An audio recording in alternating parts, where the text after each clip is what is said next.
asalaamaaleykum mbokk yi ñu am tey mbégte ak kontaan di leen retrouver comme chaque mardi si seen numéro bu bees débat de la jeune fii ci Jeune 7 TV numéro bu njëkk gannaaw Ramadan d'abord déwénati ngeen baal nañu ne yàlla defar ci jàmm tamit ak jàngoro gi di coronavirus ñu ciy dimbale numéro bu njëkk gannaaw Ramadan tey nag muy dalal kii di monsieur Ousseynou Gueye nag kenn du ko présenté ci Bambilor rawatina Sénégal sax ndaxte moom acteur de développement conseiller municipal ci commune Bambilor nekk tamit expert en informatique monsieur Gueye ñu ngi lay nuyu di am mbégte di la tey ci plateau Jeune 7 TV débat de la jeune bi.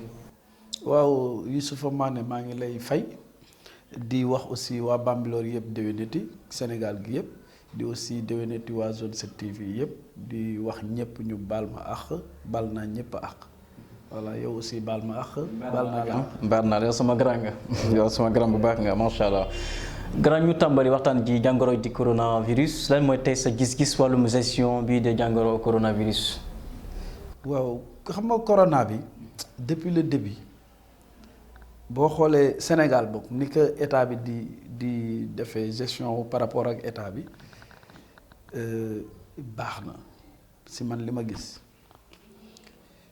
parce que contact képp ku am contact ñu jël yóbbu ci hôtel yi boo demee en Europe loolu amu fa woon mais boo xoolee sax même France après ci Sénégal lañ jëlaatee système boobu donc li nit ñi daan Sénégal day copier ci France sax man loolu dama koy dindi complètement mais au contraire ñoom ñooy copier ci ñun donc mais dafa xaw a mitti tuuti mooy lan ci nit ñi la problème bi nekk du état bi. parce que état bi mënul wax ne nan leen doxalee nii nan leen defee nii nan leen dofee nii mais nit ñi duñu ko def ça c'est un problème donc am na ñoo xamante ne aussi gëmuñu ne feebar bi am na. loolu aussi c'est un problème alors que feebar bi chaque jour ñu ngi tàggee ay nit chaque jour ñu ngi naan diw décédé na par rapport ak loolu mais amul benn intérêt si ne état bi ne lii dafa am alors que amul donc man gisuma si intérêt. est-ce que de manière du tamit façon gestion bi tamit moo tax ñu bari gëmuñu ba léegi feebar bi du am la tamit. non xam nga gestion bi weesuwul communiqué yi gars yi di def chaque jour état bi di si def ay alerte et puis alerte yi booy xool commencé na avant ñuy am cas parce que moi je fais partie des cadres de l'APR donc damay toogandoog le ministre de la santé nga xamante mooy le coordonnateur des cadres donc dafay expliquer fan la si tolloog fan lañ si yem mesure barrière yi teel nañ ko commencé au niveau de l'aéroport teg seen lépp di xaar cas bu ñëw ñu xool noonu lay doxalee.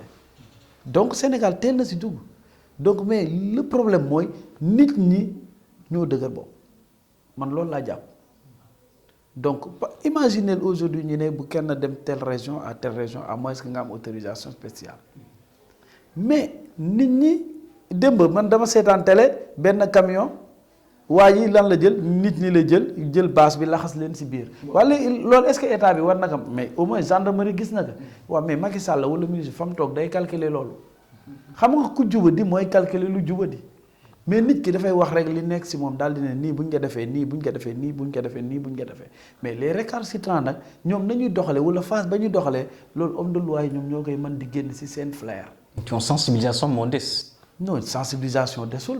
Sénégal je pense que côté communication par rapport au Covid yaakaar naa ni ñu si communiquer sax dafa naan communication bi dafa ëpp mais ñëpp génn nañ oustaz yi ñu ngi wax ñëpp a ngi wax mais man yow xam nga ni tëj juma musul am ñun boog bañ nekk man boog ba ma nekkee xale ba tey nekk mag musuma ko dégg léegi nit ñi dañuy ngénteetuñu nit ñi toogatuñu ensemble mais parce que feebar bi ni muy wàllee la wàll bi moo garaaw. mais gënul garaaw yeneen feebar parce que nit ñi dañ koy daleen di dal ñu wéex mais wàll bi comme dafa gaaw te mën na atteindre ñu bari boo feebaree nii wala nga amee yenn maladie yi mën na la lor donc vraiment il faut que nit ñi gën a delluwaat gannaaw ressaisir quoi pour man loolu laa xalaat mais franchement pour dire vrai gestion bi baax na ni ko état bi di gérer. yow sa xam-xam mat na lool si wàllum xarala yees rawatina nouvelle technique de l'information et la communication si wàllum technologie justement am nga benn plateforme bi nga xam ne moom ngay recommander ministère de la santé ngir mën a identifier bépp cas communautaire yi xam ne nag dafa doon ci jamono bi ñu toll nii mooy justement moo ñu sonal Sénégal est-ce que mën nañ ci xam ci biir plateforme. waaw non man bi Covid bi ñëwee rek ak information yi dama defar benn plateforme. ñu tuddee que daan Covid 19. .nayler.com. Plateforme boobu c'est pour informer sensibiliser ensuite di def étude de cas yi parce que boo xoolee ministère de la santé auparavant dafa amoon benn genre application rek bu ñu defoon benn cartographie di def selon les cas dëkk bi mais fekk ministère OMS am nañ ñoom bu ñuy utiliser benn université bu nekk États-Unis defaroon na benn application donc ñoom application boobu après ministère changé nañ ko sax jël application boobu par rapport ak Sénégal si la ñuy identifier les cas di def district par district par rapport à la cartographie man bi ma defaree dama jël carte Sénégal fu am cas muy Dakar moi j'ai mis le nombre de cas à Dakar le nombre de cas Diourbel le nombre de cas nangam parce que Touba c'est la région de Diourbel donc def ko par région nga xamante ni nit ñi nga xam yan région la ñu touché donc si plateforme bi loolu moo si ne maintenant par rapport ak li ngay wax loolu idée la boo xamante ni soxlawul sax ay application wala quoi que ce soit xam nga boo demee Orange wala Expresso wala Tigo ñun dañu am ay téléphone bi may ñëw léegi fi ma gaaxe gis naa ni am ngeen antenne yooyu dafa am ay numéro ñoom xam nañ ko xam nañ seeni antenne donc aujourd'hui bu ma ootee nii xam nañ fan laa ne ak fan laay ootee mais xam nga loolu pour que nga am si accès tey jii sama téléphone bu réeroon fii ma dem man damay joxe juste suma email mooy lu ñu tuddee email parce que téléphone dafa am benn adresse physique bu muy yore adresse physique boobu ñoom dinañ xam exactement moment boobu fan laa nekkoon ñoom dañ koy xam parce que dinañ xam antenne bii ma capté woon telle période donc lii lay joxe mais loolu xam nga léegi avec réquisition gendarmerie wala police moo tax muy sàcc sa téléphone il faut nga am une réquisition au niveau de la police pour que ñoom ñu mën def réquisition def enquête mën a xam exactement est-ce que man nit dindiwul beneen puce dugal si beneen puce parce que adresse physique bi du changer mais puce bi ngay dugalaat si la ñuy xam ne maa ne nekkati moo jël téléphone Ousseynou nangam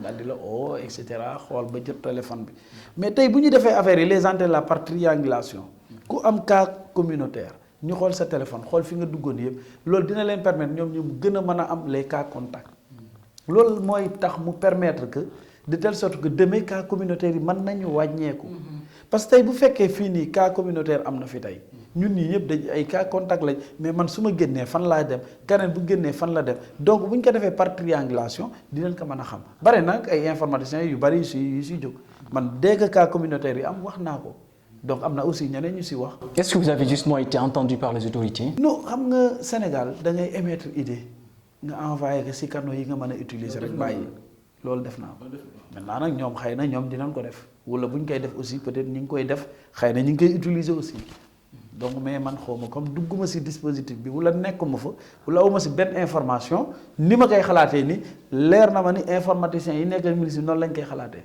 parce que informatique aussi fii kenn du créer la roue yi existé nit ñi xam nañ du c'est pas une création de diw wala de Massamba du invention non loolu c'est connu tey fii lu fi xew yéen xam ngeen kan ak kan moo fi ñëwoon dans ton esprit tu dis diw était là c'est la même chose donc léeg-léeg nag c'est virtuel. D'accord. Ça c'est la gestion de la pandémie sur le plan national. Maintenant sur le plan local. wàllum Bambilor voilà mooy sa xalaat jël nañ fi action yu bëri rawatina fermeture marché distribution yenn on a vu beaucoup d'actions tey lan moo gis sa xalaat aussi en tant que aussi conseiller municipal. oui en tant que conseiller municipal Covid bi dès que mu am man dama jël samay responsabilités dama dem ànd ak maire bi ci liggéey bi am na ñu ma xam ñoo xam te ne dañuy indi don mais mënoon naa jël don yi di ko distribuer mais amul sens.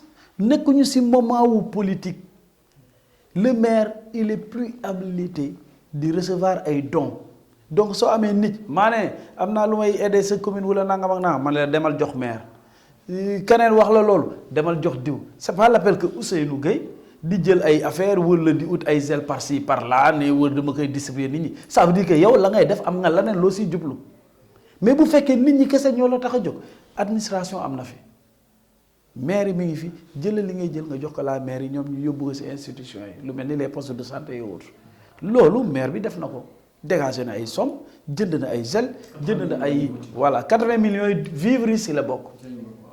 vivres yi ci la bokk mais aujourd'hui vivres yi li ñu xaw a bloqué tuuti mooy ne état bi dañuy xaar état bi joxe parce que aussi avant que état bi di joxe gis nga ay collectivités locales yu doon commencé di joxe ñenn ñi ngay dégg ñu naan wooy ñi ñun 5 kilos ceeb la ñuy jox ñi naan lii la ñuy jox et cetera ba affaire yooyu indi polémique si dëkk bi mais loolu non état bi na joxe fekk état bi joxewul état bi kit bi mu joxe mat na sëkk pour borom kër donc bu ñu joxee loolu ñun nag ñu ne ah bu état bi jeexee am nañ 2791 ménages suñu paree ñun aussi dinañ def tout ba atteindre au moins 2500 ménages mais li état bi joxe na ñaari saaku ceeb ñun dinañ xool fu état bi joxee ñaaru saaku ceeb ñu joxe benn saaku ceeb loolu dinañ ko def mais commencé nañ ñi ngi xaar bu dégg état bi jeexal rek ñun ñu démarrer incha allahu rabbi mais daal côté gestion bi franchement bon si Covid bi gisuma si lenn loo xamante ne lu ñaaw la. D'abord 80 millions ngeen voté justement en conseil municipal 80 millions. ci commune Bambilor commune bi toll Bambilor am plus d'1 milliard de budget est-ce que c'est pas aussi plus insuffisant pour quand même mën a couvrir toute la commune de façon globale. cette question bi c'est intéressant parce que dina ma permettre aussi ma dindi yenn équivoque yu bari. pourquoi si réseaux sociaux yi Barthélémy Diaz pour le citer nit ñi dañuy wax wëy c'est un grand maire nangam. il a prouvé attention il a prouvé monsieur Guèye. allez-y ouais. pourquoi may wax loolu defal comparaison entre mairie bu Barthélémy Diaz ak mairie bu Bambilor Barthélémy Diaz lan lay tabax lu muy tabax dara da nga ñëw fekk benn commune boo xamante ne presque pare na école yi fa nekk yëpp état bee ko fa def yow lan ngay def fay gardien peut-être pour gestion bi nangam naa loolu suñu amoon ñun dañuy jëpp mais Bambilor ñëpp xam nañ ni commune boo xamante ni commune bu ndaw la commune bu bees la donc lan la ñu war a def dañuy construire dañuy def fondement yi mais bu ñu def fondement yi génne 80 millions di ko jox dund yi di 2500 ménages ñu war leen attaqué. nit ñi bëgg ñu non attends un budget nga wax mais budget c'est prévisionnel mais su ñu amoon 1 milliard et quelques yi mu nekk xaalis bu ñu yore nii ah mais non xam nga ni kon dañuy génn lu bari mais budget la ñu am. budget 1 milliard 200 et quelques millions ne veut pas dire que 1 milliard 200 et quelques millions mi ngi ci kees gi il faut que nit ñi xam lan mooy budget c'est ça le problème mais dégg wooy Bambilor 1 milliard 200 maire bi di jéene 80 millions lu si waay wax tooñ maire bi mooy ñay wax loolu xamuñu kon lu collectivité locale di doxee ñun dañuy am benn prévision daal di ne année bi bëgg nañ def lii frais de bornage xalaat nañ si dinañ si am temps lii jógee ci taxi dinañ ci am temps taxi yéen a ngi def ay activités commerciales est-ce que yéen a ngi fay mairie est-ce que fay ngeen patente loolu noonu ñuy war a jël dañ koy dugal ci gafaka mairie bi ci loolu la ñu war a ne at mi war nañoo am 1 milliard et quelque maintenant c'est 1 milliard et quelque là jëlaat nañ ci ne bu ñu amee lii dinañ ko def lii suñu amee lii dinañ defar lii suñu amee lii dinañ defar lii loolu moo tax d'habitude bu ñu demee ba décembre jot budget mairie bi romb ñu indi compte administratif bi pour xool lan la mairie bi def par rapport ak budget boobu parfois dinañ am mébét daal di ne war nañoo defar nangam recettes yi du dugg mais du ñu ko def bu boobaa nit ñi ne woy maire bi moo waxoon lii dina ko def dina def nangam alors que fekk nit ñi fayuñu pour ñun ñu mën def loolu parce que li ñuy def aussi si base nit ñi lañ koy defee comprendre il faut que mu leer c'est que nit ñi ñoo dul xam pour ñoom nag woy budget la état bi non état bi li muy jox commune Bambilor barewul. ñoo xam nañ ko on sait maintenant vraiment avec l'acte 3 de la décentralisation. vous êtes très limité loolu xam nañ ñun frais de bornage yeeg yenn taxes yi bon ainsi de suite si yooyu la ñuy am. justement boo xool yooyu Ousseynou Gueye tey nga bëgg a comparer mairie Bambilor à celle de Mermoz Sacré-Cœur en l'occurrence la mairie Barthélémy Dias c'est vrai que am na différence. waaye wàllum ressources en termes de revenus boo xool Bambilor est beaucoup plus en avance par rapport à Mermoz Sacré-Cœur aujourd'hui avec tout ce que nous avons aujourd'hui à Bambilor évidemment mais après qu'est-ce qu'on peut identifier qu'est-ce qu'on peut retenir en termes de réalisation je vais te dire benn en termes de réalisation qu'est-ce que vous avez fait concrètement non attends je vais te dire benn Mermoz Sacré-Cœur dañ nekk en direct mais yow tey imaginez Bambilor ambulance gratuite wax ma ban commune la am au Sénégal nee ma telle commune citeel ma tu es journaliste xam nga gratuite non attends gratuite da ngay jëlal malade X par exemple yóbbu nañ ko Youssou Mbargane ambulancier bi jël na ko yóbbu na ko parents yi du ñu fay Bambilor je défie quiconque képp ku fi ne fay na ambulance ni ñëw ne ma fay na gratuitement. Moursal Diop dit qu'il est le premier à justement à doter. Attention. Non, attends, c'est pas xam nga man bu ma dugal ci ay détails polémiques. Il a dit qu'il a été le premier à doter la commune de sa première ambulance. Xam nga tey nga toog fii. Il a montré toutes les preuves, peut-être vous. Preuves comme lan. Qu'est-ce qu'il a dit exactement par rapport à ça? Qu'est-ce qu'il a dit? Qu'il est le premier à doter la commune de sa première ambulance, évidemment, on a vu. Vous confirmez? Bambilor, je ne confirme pas. Ça, c'est pas vrai. Ku la ko wax waxul dëgg. C'est pas vrai du tout. Ku la ko wax waxul dëgg. Ça, je le dis. Maa ngi nii télé waxul dëgg. Tu sais pourquoi? Bambilor du loolu du ambulance bi ñuy wax noonu ñoom. Après, je vais en revenir. Peut-être man fekkuma fi, j'étais en France. Mais je vais te dire, Bambilor, suma maam bi muy politique. Il est le premier conseiller au niveau local. Jamono boobu peut-être man judduwuma fekkewuma donc mënuma si wax lu bari mais loolu xam naa ko Vieux Seck Mbàcc ni yàlla na ko yàlla yërëm moo nekkoon chauffeuru ambulance u Bambilor amoon na ambulance ñun bi ñu nekkee ay tout tànk donc képp ku ne la man maa njëkk a Bambilor ambulance bi fi njëkk a def maa ko fi indi waxul la dëgg parce que Baye Seck Mbàcc amoon na ambulance foyer des jeunes bi ñu si nekkee ñun jëndoon nañ ambulance à l'époque boobu ndeysaan Maïssa Diop mooy nekkoon président comité de santé ma ngi koy ñaanal yàlla na ko yàlla c'est le frère de l'actuel maire benn R21 muy yóbbu nit ñi di indi ambulance la woon donc moom su waxee loolu ambulance bi mu wax man am na lu ma si dégg donc lu naa seen émission boobu quelqu'un qui dit que ñun dañu waroon jël tabaxal ma bureau au niveau de l'état civil ma ne non bul ma tabaxal bureau li nga may tabaxalee bureau bàyyi ka wuy demal nga jël jënd ko ambulance. Patriotisme peut-être. Ban patriotisme bureau état civil sa bureau c'est pas ton bureau quand même fii yow du sa bureau boo toogee aussi tu es là mais demain un autre journaliste va venir ici. C'est comme ça mais état civil c'est un patrimoine commun. Mais quand tu dis oui sama bureau nangam yooyu wax yu yàqu la quoi c'est que mooy loolu quoi je veux pas entrer dans les détails mais loolu c'est pas vrai. C'est pas vrai du tout. Ambulance soo koy jënd da ngay génn sa xaalis nga dem nga jënd ambulance su boobaa nga ne man maa njëkk a jënd ambulance c'est ça.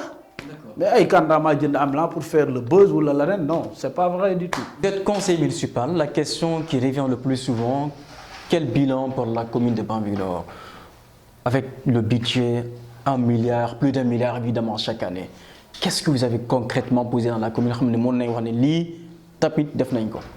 Vous êtes là depuis maintenant 5 ans. Ouais. Justement, qu'est-ce que vous avez fait concrètement à la commune?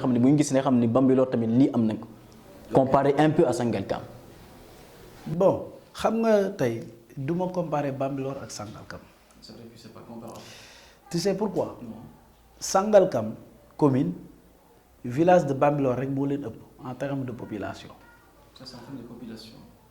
En termes de développement. Mais ñëpp xam nañ aussi que ni aujourd'hui Sangalkam commune est dirigée par un ministre. Donc moom dafay ñafe il fait tout pour sa commune. Non, attends. Il fait tout pour sa commune. Vous avez un maire. Mais il n'est pas. Non. Notre maire aussi fait tout pour Bambilor. Je vais en revenir. Aujourd'hui, ce que j'attendais du ministre, le maire de Sangalkam, moi, je suis au même pied d'égalité. Lui, il a fait pour Sangalkam, il a fait pour Bambilor. Mais il ne le fait pas. Il est Il a été élu par les populations de Sangalkam. Il travaille. Donc, s'il travaille pour Sangalkam, on a baillé Bambilor. Ça, je le dis. Qu'est-ce que ça veut dire? Qu'est-ce que cela veut dire? C'est ma conviction là, c'est mon ami, c'est mon grand. Mais aujourd'hui, bu fekkee man dama ni kilifa la man maa leen uuf yéen ñëpp lépp lu ma def si sa dëkk war naa ko def sama dëkk yaa ngi dégg man tey bu ma amee idée bu ma mën a am def ne naa defar lii pour Bambilor war naa ko defar pour Sangalkam war naa ko defar pour beneen dëkk su fekkee li ngay oote yow tu es au-dessus de tout le monde au-dessus mooy nekk na ministre de la République donc si kaw nga ne da nga kawe. Vous êtes en train de réfuter la responsabilité au ministre Omar Gueye. Non, pas réfuter sa responsabilité. Mais ce que je veux dire, c'est que Desna nous waron taxawé. Ça, je le dis, hein. C'est mon grand frère, je le connais très bien. il me connaît très bien mais ni mu waroon taxawee exactement et carrément des na. Ça se comprend aussi am na problème de leadership seen diggante. non non y a pas de problème non attends c'est que moi je veux pas entrer dans les détails parce que yooyu waxu politique la tu vois politique la mais su ñuy wax waxu administration laay wax defar dëkk je parle pas de politique.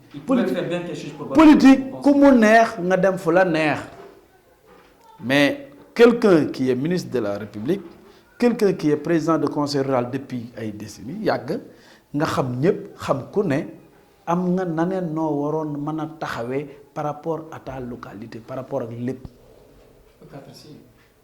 Je parle même pas de quartier je parle d'au-delà je parle même du département. Parce qu'il est le coordonnateur du département. Exactement.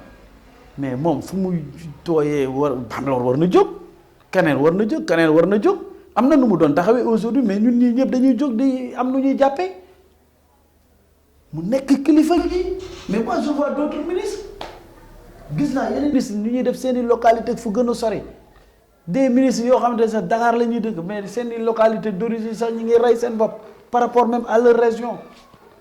Donc moi je lui demande solennellement de faire quelque chose pour ñëpp.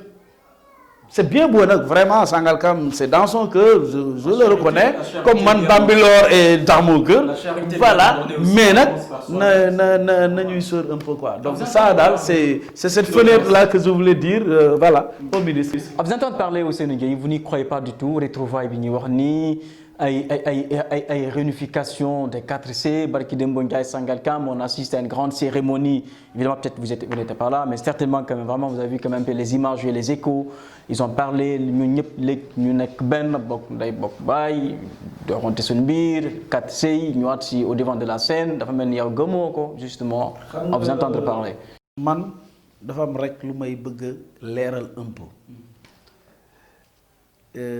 muy Sangalkam muy Bambilor gis nga Sangalkam ñëpp ñi àndoon ak le ministre Omar Gueye tant que dindi wuñu seen xalaat ci affaire u découpage bi fi amoon tant que épongé wuñu dindi ko féexal seen xol lépp lu ñu bëgg a defandoo ensemble duñ ko mën def parce que ñun on était pour ñu découper ñu ñeneen ils étaient contre mais aujourd'hui ñi nekkoon contre ñoom ñooy gouverner donc yow yàlla noppi na bu yàgg yàlla dafay décider mais ñun xam nga man bu dee man suma classe gi politiquement man lépp lu may def moi je le fais pour ma localité pour askan bi pour l'arrondissement pour département bi pour lépp man jaar yoon man loolu rek lay demander wu ma rien du tout je demande absolument rien mais tout ce que je veux mooy au moins population bi nañ gis seen bopp c'est li ñuy def. Justement. Non attends moi je parle pas des 4C moi je parle de l'arrondissement.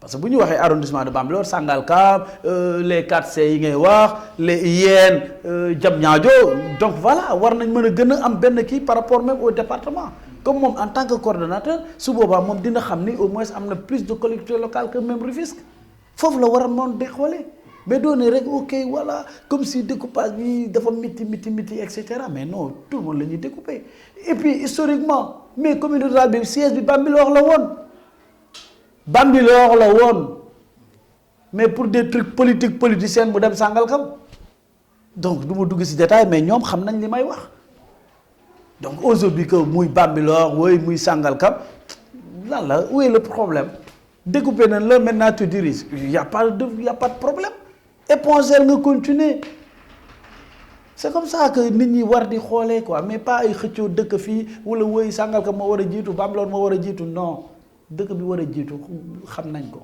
Bambilor dëkk moo ëpp dëkk yépp le maire de Bambilor loolu mooy représenter leadership boobu parce que boo xoolee Bambilor la dëkk Bambilor mooy maire Bambilor mais Bambilor moo ëpp doole ci yeneen communes yi 23 villages apparemment. mais maintenant c'est 60 et quelques cités je vous le dis village cité lépp y compris et terme de village même on n'en parle plus Bambilor c'est une ville les autres villes la ñuy doon mais am nañu courant mais attends mais les villages là Kagnak tout ça mais yooyu yëpp am nañ accès ndox Diacksao bi am na accès ndox am nañ courant yooyu amuñu woon courant. Je vais te dire au niveau. Bambilor n'a rien vraiment qui montre qu'il est une ville ni aucune grande. dama ne la ñun par exemple ñun conseil municipal bi li ñu relever ci défi relevé nañ défi plus que même commune rurale de Sangalkam yëpp l'ensemble des présidents de conseil rural yi fi jaar. Je vais vous dire auparavant courant bi par exemple électricité commune bi yëpp amul woon ñu bari dëkk yu bari amuñu woon électricité ni eau. Aujourd'hui l'histoire ancienne commune bi dëkk yëpp am nañ courant loolu laay tooñee le maire Manikata si sa magistère peut-être dëkku pël yëpp am nañ courant tu vois beneen bi mooy le village de Mbët c'est un problème ndox bi c'est un problème tu vois mais mi ngi réglé nañ ko ça mën naa la jox kii bi réglé c'est réglé bientôt histoire ancienne lay doon donc yooyu il faut que nit ñi xam ko mënuma lister naan lii mooy réalisation maire wala lii mooy kii mais non xam nga pour le moment nañu gérer Covid bi passé yàlla may ñu suñu bakkeen ñu dund ñun ñëpp loolu la ñuy ñaan bu ñu paree ñu soog a commencé wax bilan wala nangam wala def bilan à mi-parcours ne bëggoon nañ def lii fii lañ yem fii lañ def nii wala nangam mais xam nga ni budget di fonctionner dinañ xam lan ak lan la ñu recouvrer en terme d'argent dinañ xam fan lañ waroon mën a yegg mais bu boobaa ñu xool daal di wax ak askan bi daanaka ñun ñii kat exactement lii lañ mébétoon pour defal leen ko waane lii lañ ñu fay comme taxe donc lii lañ mënoon def.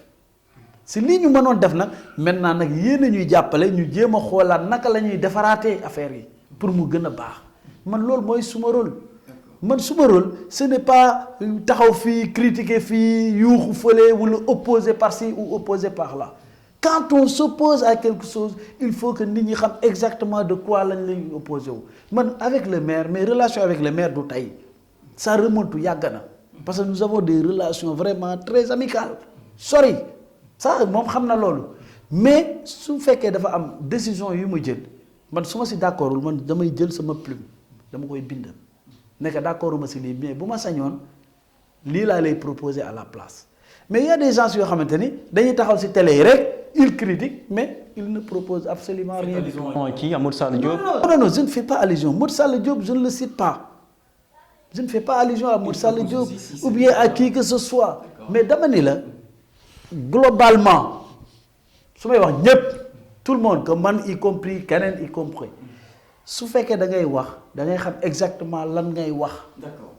mais wax politique politicienne wala waxee fii bon et cetera amul benn sens. nit ñi développement lañ bëgg waa Bambey la wax wala waa commune bi yëpp dañ bëgg a booloo la majorité ñëpp jàppoo pour que développement mën a am mais nit ki doo ko def ci sa xol nañuy réfléchir ñun ñëpp. suñu réfléchir maa ne jigéen ñaa la jigéen nga ma su boobaa dina xam exactement man mes défauts wala leneen ñu xool naka la ñuy comporter wu pour mën a résoudre intérêt population bi man loolu laa gis. Ousseynou Gueye, il est très doux, hein? Vous l'avez écouté évidemment, vous l'avez entendu, il paraît vraiment trop doux envers le maire évidemment. Diagne Diop, un fervent opposant hier. Justement la question qui revient aujourd'hui, est-ce que Ousseynou Gueye dafa ñëw carrément rejoindre camp Diagne Diop? D'ailleurs, souvent, les gars disent, écoutez, c'est maintenant le nouveau avocat de Diagne Diop. Est-ce que le am là, est-ce que vous êtes carrément maintenant dans le camp Diagne Diop? Je vais te dire bête affaire. Avocat de Diagne Diop, xëy na ñoom wala non attends xëy na peut-être non wax nañ ma leneen. Tu sais les élections passées élections locales yi tu sais le maire mooy li ma lay wax les relations maire buy meeting suñu buntu kër lay ñëw toog. day ñëw song suma yaay wax parce que relation yi quand même dafa yàgg sérieusement pour dire vrai mais day ñëw song wax fii wax fële man aussi quel que soit nos problèmes wala nos divergences fu ñu gisante dañuy songante waxante donc nit ñi bu ñuy gis loolu ils se disent woy moom ak Diagne Diop dañuy deal man dem nañ ma ba traité pendant les élections locales de 2014 woy que man ak Diagne Diop dañu doon deal c'était juste pour écarter Modou Sall Diop moo taxoon Ousseynou Gueye nekk am liste fële kii am liste fële mais non man bu may politique dinaa ànd ak Modou Sall Diop. mais non attends. C'est un leader politique. mais c'est un leader politique il est venu chez moi moment boobu pour demander ma pour me soutenir que pour ànd ak moom mais defuma ko. parce que il a commis pas mal d'erreurs ce gars-là. ay erreurs la non tout le monde commet des erreurs mais dama ni boo dëkkee si dëkk xam nga je t'ai parlé Modou Sall Diop est l'opposé de Omar Gueye. Ah ouais? Omar Gueye Sangalkam si bakkanam la ko teg Omar Gueye day rey boppam pour Sangalkam wax naa la ko léegi yaa ni léegi di def comparaison lii am Sangalkam dina am fii ñun ñu ngi si tànk yi du ma fi nekk di débat wala di indi yeneen i détails mais xam naa man li may wax. Qu'est-ce que vous voulez dire? mais dama la bëgg a wax ne la moom découpage bi par exemple il soutenait Sangalkam et il ne soutenait pas Bambilor da doon rey boppam pour ça il était l'opposant teg pas de découpage des tickets rouges tout ça il le faisait parce que il était partisan mais bu fekkoon fibre patriotique bu Bambilor mu ngi si moom du defee noonu. Il est prétendant à la mairie, c'est d'ailleurs l'un des plus grands opposants actuellement au niveau. Attention. Écoutez, bu ñu dugg ci débat yooyu parce que moom mënuloo taxaw tey nga ne nangam ak nangam après demain nga taxawaat ne nangam ak nangam par rapport au maire wala quoi que ce soit man yooyu je ne suis pas d'accord du tout. Je ne suis pas d'accord sur sa façon de faire la politique. Tout le monde est libre nag nga def nu la neex par rapport à sa politique. Mais moom il fait politique mauvaise. Non, il n'est pas très qui en politique quoi. Le conseil, si vous le voulez, vous avez des très bonnes relations. Des amis, conseil, tout ça. Donc, ça c'est une longue histoire. Et dinañ si ñëw yi. Sama question bi amul réponse malheureusement. L'avocat, le nouveau avocat, le nouvel homme fort de Ndiagne Diop, Ousseynou Gueye Dafa, on le dit, je fais que justement, moi je fais tout simplement vous transmettre ce qu'on m'interpelle souvent. Vous savez. Ousseynou Gueye Dafa, justement, enterrer toutes ses ambitions politiques, avec Ndiagne Diop, c'est pas mauvais aussi. Dites-nous tout simplement si c'est le cas, qu'on le change. Mané, Ndiagne Diop c'est mon grand frère. Ndiagne Diop magee na ma presque 14 ans de différence. Ndiagne Diop actuellement il est le maire de Bambilor. Moi je suis conseil municipal. C'est mon maire. Qu'est-ce que vous voulez que je fasse? Ma taxaw di sànni xeer pendant que la population souffre au moment du Covid may taxaw naan non Ndiagne Diop par-ci Ndiagne Diop par-là et cetera di yéeg sur les toits wala nangam ak nangam. Ah non je ne le ferai pas. Damay jël sumay responsabilité xool li dëkk bi soxla ma ne Ndiagne Diop nii ak nii laa bëggee nga koy demee.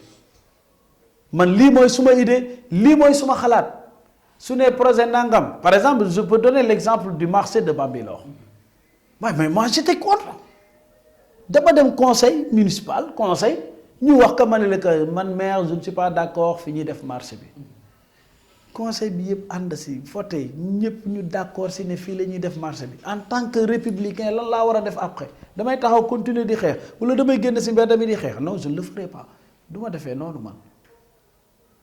damay nangu bàyyi mu jàll parce que xeex naa ko fa ma ko waroon xeexee la majorité s'est dégagée que fii lañ koy def mais képp ku nekk dans une association wala nga nekk dans une collectivité locale nekk si benn conseil municipal mais su majorité bi dégagée mais da nga war a xoolaat sa position par rapport à ça parce que kon man samay argument convaincre ma les autres conseils pour ñu mën a convaincre le maire à ce que ñu déplacer marché bi mais tout le monde sait que aujourd'hui même moom dina ko xam sous peu que marché bi même fi ñu ko def peut-être tôt ou tard su commune bi amee moyen c'est sûr et certain et ça je le dis marché bi c'est sûr et certain que dinañ ko mos a doxal peut-être mu nekk la nen. Tout le monde le sait, c'est pas une... Parce que Bambilor aujourd'hui ces temps-ci ñi ngi defar marché bi boo xoolee mbaar yi fa nekkoon yooyu yëpp dañ ko fa jëlee. Nous l'avons dégagé boo xooloon léegi suma WhatsApp di nga xam ni avec les échanges que j'ai avec le maire tout le temps chaque fois que je vois quelque chose dans le village yoo xamante ni daf may déranger wala day déranger nit ñi wala nit ñi wax ko mu yëg si man moi je prends damay photo envoyé ko par WhatsApp naka maire waxal si lii parfois il répond ne ma nangam mais nit ki mën na ne dinaa ko def après mu jël temps mais bi mu ñëwee si affaire Covid beeg yooyu yëpp ñu dindi ko. Mais tout le monde la majeure partie des Bambilorois dañu mais tiens lii mooy sunu bayal bii lañ amoon foo taxaw da ngay gis këri kaw këri suuf et cetera mu rafet affaire bi dara xeeñatul foofu waaye mais pourtant loolu am na ay nit ñu doon jóg ne non dañuy xeex loolu non maire yi dañu war a continuer di jaay foofu tu te rends compte avec ce moment de Covid su fekkoon moom bàyyi woon na marché bi continuer bombe à retardement la cas communautaire yi ñuy am fii au niveau du village wala leneen su boobaa on aura des problèmes contact yi kon on risque même que Bambilor soit confiné mais heureusement que mu segmenté affaire yi ne nit ñi nañ toog seen i kër Aujourd'hui, il y a un autre débat bu nit ñi di wax parce que le président de la République a demandé ñu ubbi marché bi mais nañu jël benn bis boo xamante ni dañuy désinfecter marché bi dajale nañ les délégués de marché bu Bambilor la njëkkee l'autre jour jeudi dajale nañ waa Bambilor yëpp ñu toog moi j'étais là-bas, il y a les conseillers de Bambilor et les délégués de marché tailleur yi tout ça ñëpp nga fa woon mais bi ñu waxee ñu ne dañuy ubbi marché bi avec Korité bi xam nga bëgg bi fii mais ñu dem ubbi mais boo xoolee marché bu Bambilor bu ma waxee waxuma bu bees bi parce que bu bees bi pareegul bu bees bi ñun amaguñ si sañ-sañ parce que promoteur gi entrepreneur bi koy yor moo koy defal il faut après mu am réception nga mën ko jël utiliser ko à bon escient mu pare mais pareegul mais bële 93 places moo am 93 places mais bi ñu defee kii bi ñu wëree 93 places yi mais ñiy jaay si biti mais c'est presque plus de 300 et quelques personnes. C'est clair. mais léegi nan ngay def da nga naan 93 personnes nañ ñëw si marché bi ñu jaay après le reste nga ne leen toogaat leen seen i kër ñu ne non ñun bu ñu toogee suñuy kër du ñu am kenn nit ñi bu ñu nee marché bi ubbi na ñëpp marché la ñuy dem donc du ñu jaay mais ñu propose ñu dem fi ñu def ne jardin bi foofu te jardin boobu moi je lui ai proposé autre chose li nit ñi di wax ne oui l'avocat de Ndiène Diop ok amul problème je suis l'avocat de Ndiène Diop. Vous l'assumez? Je l'assume comme dañ ma koy wax je l'assume nee na damay def deal ak Ndiène Diop je l'assume dañuy deal amul benn problème je l'assume man waxal nañ ma lépp j'accepte man su ma jëndee oto sax ñu ne Ndiène Diop moo lay jëndal oto alors que moi je suis expert en informatique ba may def CM2 laa commencé yor sama bopp ndékki ñoom yi fii balbal yu yëpp maa leen njëkk am oto donc c'est pas pour du ma wax suma bopp quoi mais ñoom xam nañ mais ça c'est politiquement correct quoi comme on dit c'est des opposants donc c'est normal mais loolu bi ñu ma ko proposé loolu mën naa la wan schéma bi après naa la ko yónnee sa WhatsApp proposé naa ko mais moom lii la gis c'est lui le maire mais démb fa lañ dugal ñenn jaaykat yi le centre social ñu ne nan leen ko defar comme dañ ko waroon daaneel mais profité na si daaneel nañu ko mais on va mettre par exemple du sable pour au moins yóbbu fa yenn jaaykat yi jël ay bâche le temps que marché bi pare ñu ñafe avant nawet bi di ñëw marché ba lay pare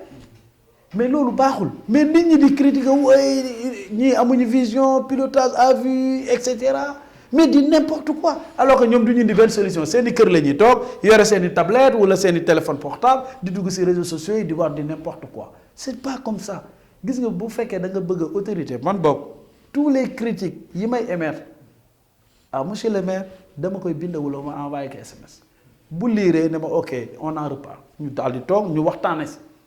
Public, vous avez combien d'avant? Combien de millions? J'entends des fois des sommes pharaoniques. Ah non, ça xaw ma sérieusement loolu la si nit wax waxul la dëgg. Ah, vous ne savez pas, vous peut-être. non mais quand même yow tamit du ma wax somme yi loolu lépp wax nañ ma ko dégg naa ko mais ça je ne vais pas le révéler ici parce que c'est des mensonges. Ah ouais?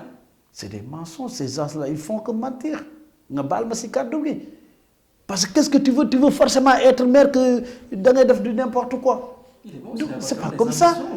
Mais attends, aujourd'hui, imaginez tey par exemple, je vais en revenir. Xam nga man dama jóg affaire centre de santé. Justement. Parce que laajoo ma si mais dama koy wax. Justement. Fa nga doon dem. Justement, aujourd'hui, est-ce que acceptable vraiment qu'une commune aujourd'hui comme Bambilor, qui élargit une popularité, Bambilor peine jusqu'à présent en un centre de santé digne de ce nom? Qu'est-ce qui se passe réellement? Imaginez Bambilor, commune Bambilor, santé, ambulance, il y en a à gogo. J'en félicite la diaspora de Bambilor parce que ambulance bi nekk Bambilor ñoom ñoo ko jënd jox ko maire yi. L'association des Sénégalais. Des Bambilorois de la diaspora donc loolu ñooñu jënd nañ ambulance mais ñeneen ñi wax jënd nañ ambulance wala indi na dara si dëkk bi c'est pas vrai seen bopp lañ fi nekkal mais association boobu jënd nañ ambulance. D'accord? Ça c'est réel. Vous confirmez? Ça non c'est réel da ngay gis avec association des Sénégalais des Bambilorois voilà association sénégalaise des Bambilorois de la diaspora ASBD. Je vois, j'ai vu. et man c'est la bokk. parce que man en tant que nekkoon bitim réew donc voilà boole nañ ñu ci diaspora parce que ñu ñoo fi ne ok loolu def nañ ko waaw mais yow ambulance gratuité des ambulances au niveau de la commune depuis 2012 depuis 2012 waaw mais tey kon lan moo tax ñun ñu ne waruñu am district wala centre de santé pour ne pas parler de district mais c'est lay ñëwaat ci Omar Gueye pourtant moom dafa njëkkantu organiser benn don de sang au niveau de Sangalkam taf Sangalkam ñu def que centre de santé mu war a nekk district comment se fait-il que Sangalkam benn poste de santé ñun ñu am ci presque 7 am gratuité des ambulances ëppale leen investissement en matière sanitaire ëppal leen ay nit ëppal leen ay indicateurs ñu naan Sangalkam mooy district nga war a di jël Bambilor di référer à Sangalkam je ne suis pas d'accord du tout. Docteur Thiam malheureusement a démenti toutes ces informations Docteur Thiam de Rufisque. xam nga kenn ku nekk ak nooy xalaatee ak nooy réfléchir peut-être que man j'ai le droit voilà bu ma neexee ma wax si Docteur Thiam peut-être il est lié il travaille pour l'État donc amul droit di wax dara si benn ministre wala di benn su may wax moi je parle à connaissance de cause. Sangalkam répondait à tous les critères pour mën a justement am centre de santé. su ko demandé bien sûr c'est une commune am nañ droit am centre de santé. Non, ça, non, je suis désolé. Bambilor, en termes d'indicateurs, parce que indicateurs, centre de santé, il faut 10 000 indicateurs pour nous avoir. Donc, c'est normal, nous avons un centre de santé. Mais Bambilor, on a un centre de santé depuis très longtemps. Le poste de santé de Bambilor a plus de 14 000 indicateurs. Mais moi, je les suis. C'est débordé, hein? C'est débordé. Moi, il le sait. On en a. bu demal déen wala nga dem seen dëkk yi demal Gorom 2 wala nga dem Kër Ndiaye Lo fenn dëkk bu si ne mën na am centre de santé ça je le dis en connaissance de cause. Pourquoi vous voulez chaque fois échec ou Bambilor rejeter sur le maire? Est-ce que man dama war a toog croiser les bras pour que Bambilor bañ a am dara? Vous pouvez lutter mais autrement. Non. Il n'est pas forcément. Attends ma wax la moi j'ai fait une étude de projet pour centre de santé, je l'ai présenté au maire. Parce que nous, ASBD, nous sommes allés, c'est les riverains, moi, disons les voisins immédiats du poste de santé. Nous c'était le maire. Nous avons un problème. Mais il s'est trouvé que certains lignes de demande par rapport au dédommagement, il fait barrer. Mais à partir de la maternité, même l'état civil ñu jëm ko toxal ci kii bu bees bi tu vois demaat ba ci centre social bi loolu lépp ñu jël ko pour mu nekk centre de santé mais après le maire avec ses relations mais mu am un centre de santé clé en main de 1,8 milliard mais ñu ne ça c'est bien docteur Thiam xam na ci dara parce que ñi ci doon dox ci la bokk ñëw na fii on a fait le tour nous avons visité les lieux pour extension poste de santé bi en centre de santé mu ñëw donc dox nañ maire bi indi benn ONG bu ñu nangoo defal loolu lan la ONG bi di demander 2 hectares ay suuf mu ne Bambilor laa koy def parce que nag commune bi dafa yaatu fu ko neex mën na ko si def parce que c'est lui le maire le dernier mot lui revient. Il faut que nit ñi di def différence entre Ndiagne Diop personnel et le maire de Bambilor. Maintenant toolu foyer bu Bambilor ñun ñii ñëpp ñun ñoo ko jëndoon man bi ñu koy jënd boobu j'étais membre du foyer. Génération Moussa Diop. Génération les Ablaye Ciss les Pape Sow Ablaye Sylla les Victor Kane bari nañ les Amara Ndiaye mën naa la limal ñëpp Biram Boy bari nañ ça c'est la crème de Bambilor à l'époque. Mais dinaa si ñëwaat si yeneen émission pour wax la lan moo yàq loolu lépp mais cette génération là amul lu ñu deful Bambilor mais ñooñu ñoo jëndoon tool bi nous avons investi là-bas mais aujourd'hui soo xoolee tey tool boobu jeunes yi yore affaire bi toujours ma wax leen man leen yéen dondogoo leen seeni grand comment dondogoo leen seeni grand parce que li ñu fi investir ñun en termes d'infrastructure booy yi defaguñu ko. Je défie quiconque, toute cette génération-là. C'est le président du foyer des jeunes, évidemment, responsable, Lamdi Karim Fikou. Il a une équipe, c'est vrai, mais c'est lui le président du foyer des jeunes. Mais il y a d'autres personnes qui font avant moi. Mais nous, en termes d'infrastructure, franchement, les jeunes d'aujourd'hui, je les défie. Non, c'est pas mon avis, mais c'est réel. D'où est avis? C'est palpable. Vous pouvez faire un reportage. Vous pouvez faire un reportage, appeler tous les anciens présidents du foyer.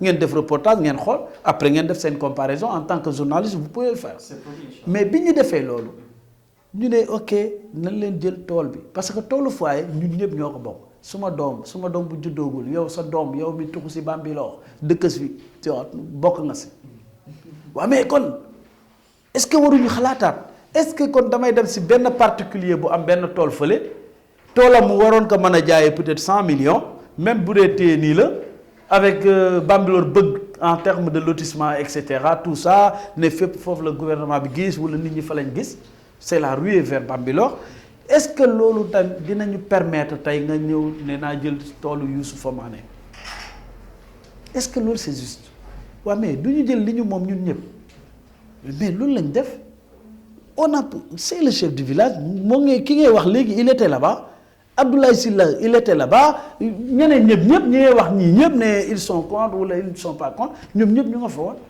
kenn ku si nekk tooguloo sa réunion plus de 30 minutes surtout moom il est venu ne day politique yi dafa am réunion. Quand là, ton ami ton fameux l'autre là que tu parles.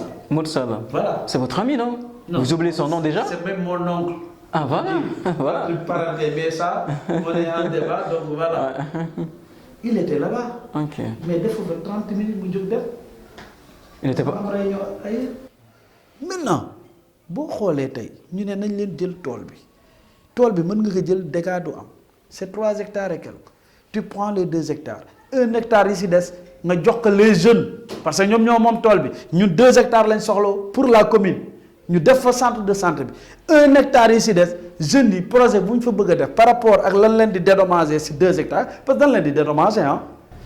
Bambilor ne manque pas aussi d'espace 2 hectares ce n'est rien pour la commune tey par rapport ak lu ñuy jaay par jour. Commune li fi nekk yépp suufu jàmbur la commune amul suuf. non yow da ngay am sa tool nga dem jaari cadastre jaar impôt fu la neex nga dem demander sa lotissement administratif nga ñëw commune nu muy def lu dul valider comme ça que ça se passe commune bu jëlee sa tool ni muy def foyer aussi noonu la mën a def yow mais dama la wax léegi est-ce que ñun war nañ dem c'est un particulier wala doomu Bambilor nga jël suufam bu waroon jar 30 et quelque wala 50 millions wala 100 millions nga jël suufam bàyyi fa ñun suuf boo xamante ni ñun ñëpp ñoo ko bokk mais nañ jël loolu. Vous n'êtes pas d'accord avec Moursala Diop? Non, je ne suis pas d'accord du tout. Non, je suis pour centre de santé bi nekk à Bambilor. Je suis pour toolu foyer bi ñu jël ko def ko centre de santé. Je suis pour 1 hectare et quelques yi des ñu jàppale si jeunes yi ñu am fa benn projet d'infrastructure ba ñu bëgg pour mën ko gérer parce que depuis lors les jeunes là mënuñu gérer champ bi te gis nga tool bi bu ñu ko fi bàyyee moi je suis sûr et certain que demain dina indi éclatement au niveau de la jeunesse de Bambilor ça je vous le dis et je le maintiens. D'accord. On va maintenant parler si seeni mouvement bi Ousseynou président Ousseynou Gueye seeni mouvement bi xam nag mooy sàmm sa gox fan ngeen toll ak tamit rawatina ci perspective yi justement est-ce que mouvement bi tamit dem na ci Ngagne Diop wala Ousseynou rek moo dem pour l'instant. Une question comme toutes les autres questions ça fait rire c'est vrai mais c'est une question. Bon pourquoi ma reetaan sàmm sa gox man bokk naa ci membre fondateur yi yaa sàmm sa gox man la Seydou Gueye Mohamed Faye Baye Modou Ka Pape Lay Sarr et Maguette Mbacke ñun juróom ñoo créé sàmm sa gox nan lañ def dafa amoon benn problème bu am mooy acquis yi dañu génn booy dem Médina Bambilor am na benn bande de 70 mètres acquis dafa xëy rek am nu mu ko tabaxee ñoom bi ñu ko defee ñun ñu dem fa booy yi ñëw en tant que conseiller aussi j'étais avec mes jeunes frères on discutait de tout ñu ne ma woy mais grand yéen nangam da ngeen bàyyeeku da ngeen man leen kaay leen dem suma kër ñu ñëw ñu toog suma kër si lañ créé sàmm sa gox mais sàmm sa gox jóguñu pour saaga kenn jóguñu pour insulter qui que ce soit jóguñu pour fouer ne gestion ou qui que ce soit mais dañu jóg pour défendre les intérêts de Bambilor que ça soit sàmm sa gox que ça soit ces intérêts de Bambilor là que ça soit avec Ngagne Diop que ça soit avec Macky Sall que ça soit avec un autre mais au moins nañu jëli la ñuy am si ñoom pour def ko muy intérêt Bambilor est-ce que ce sàmm sa gox là tey ñun ñooñu war nañoo mën a jóg ñu ne ah benn centre de santé dañ koy def à côté ñun ñu jóg war a xeex loolu non moi je dirais non waruñu def loolu loolu képp ku koy def erreur la et je demande à tout le monde que ñu xam ni loolu erreur la infrastructure au niveau de Bambilor man luñ ma wax dama naan am nañ ko nous avons de la place nañ ñu jox jusqu'à présent je lance un défi imaginez amoon nañ fi clé en main lycée mais amul kenn ku yëkkati un iota pour ñu mën a am lycée est-ce que vous pensez que ce lycée de Bambilor là est digne de ce nom mais il faut une solidarité ñun ñëpp ñu daal di jóg ñu ne nañ leen defee nii mais bu fekkee bu ñu yëkkatee lii nit ñi ne nii nous avons battu pour que marché bi ñu dindi mbaar yi on enlève les mbaar certaines personnes disent que waruñu ko woon dindi est-ce que ñooñu bëgg nañ Bambilor c'est pour cela que parfois moi je dis que ces gens-là ils ne combattent pas ils se combattent pas pour Bambilor mais ils combattent un homme mooy en l'occurrence comme nee nañ maay avocat bi Ndiagne Diop alors que Ndiagne Diop j'ai des relations particulières ak moom ça n'a rien à voir de politique te moom xam na loolu donc nag man lu ma ko mën aider pour au moins que moom muy gën di def loo xamante ne lu baax lay doon luy dem ci askan bi lay doon man loolu mooy suma rôle par rapport ak moom. et damay jël sumay responsabilité lu ma xalaat dinaa ko wax su defee aussi loo xamante ni deful normal dinaa ne ko mag sama nangam ce que tu as fait c'est pas bon moom xam na loolu ci ma donc man dama am benn constance boo xamante ni par rapport à Bambilor noonu lay mënee sumay combat. Je n'ai pas de problème crypto personnel avec qui que ce soit. Ousseynou Gueye Ndiagne Diop jusqu'à quand? Jusqu'à quand? Bien sûr. Par circonstances Covid, après Covid. Mais attends. Moi je suis partisan. Moi je fais partie de partis. Je suis cadre au niveau de la CCR, au niveau de l'APR. Je suis membre de l'APR, je soutiens le président de la République. Ndiagne Diop est le coordonnateur de la commune. Donc nan lañ mën a def nañu àndandoo un jour je l'ai takki ne ma ne ko bu ma Macky Sall choisiroon nooy def ne ma yow yaa kii yeggaguñu foofu mais de toute façon c'est lui le député Macky Sall moo ko jël def ko député amul kaneen c'est lui le maire mais élection ñëwagul nañ ba xaar ba fekkee élection su boobaa dinañ xam nan mais pour le moment ñu ngi liggéey par rapport ak Covid bi ñu ngi liggéey pour intérêt wu population bi. Quelles sont les ambitions de Ousseynou Gueye? Quelles sont ngir jeexal émission bi? Mes ambitions. Personnelles et politiques. Personnelles mais xam nga ambition politique tey mënuma la fixer ne la samay ambition politique mooy nekk maire Bambilor mais c'est dafa gàtt maire Bambilor mënuma la wax samay ambition mooy nekk la neen mais yàlla sunu borom moom mooy bind jaamam bi lu mu ko mooñaale rek loolu ngay doon. Mais de toute façon non non attends j'ai mes ambitions mais man mes ambitions je le garde pour moi. Au moment venu on le saura. Mes ambitions je le garde pour moi mais pour le moment li may def mooy liggéeyal askan wi liggéeyal Bambilor liggéeyal de telle sorte que population Bambilor di gis seen bopp ci lépp loo xamante ne dañ koy def loolu daal laa gis pour le moment. Je fais de la politique, je suis membre de la CCR. Demain, fu ma président de la République bi ma uyu ko fa. émission bi jeex na sa kàddu mujj vraiment.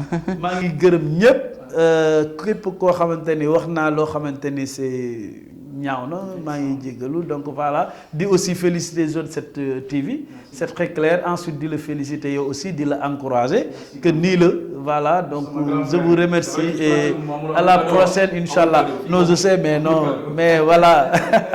En tout cas merci beaucoup merci chers amis téléspectateurs téléspectatrices également de la Jeune 7 TV seeni débat de la jeune sur la Jeune 7 TV tey jii mu doon dalal kii di vraiment dafa ni xam ni il est tellement intéressant monsieur Ousseynou Gueye acteur de développement membre de la CCR Convergence des cadres républicains également conseiller municipal à la mairie de Bambilor mais également expert en informatique vraiment digne fils justement de la localité vraiment c'était un plaisir pour nous de le recevoir ce soir sur le plateau de la Jaune ici dans débat de la Jaune bonne fête des Korité déwénati excellent sur le programme on se retrouve mardi prochain mais avant on se donne rendez-vous jeudi pour la rediffusion de cette émission merci à toute l'équipe technique notamment Ibou Gueye derrière la caméra également à Ndiaga Diop pour la parfaite coordination, à la régie Maro également, mais également Mezzo, j'allais dire également Sonia, et à toute la rédaction également pour la réalisation de cette émission. Excellent sur les programmes. Au revoir, à bientôt sur la Jeune 7 TV. Bye bye. Merci beaucoup.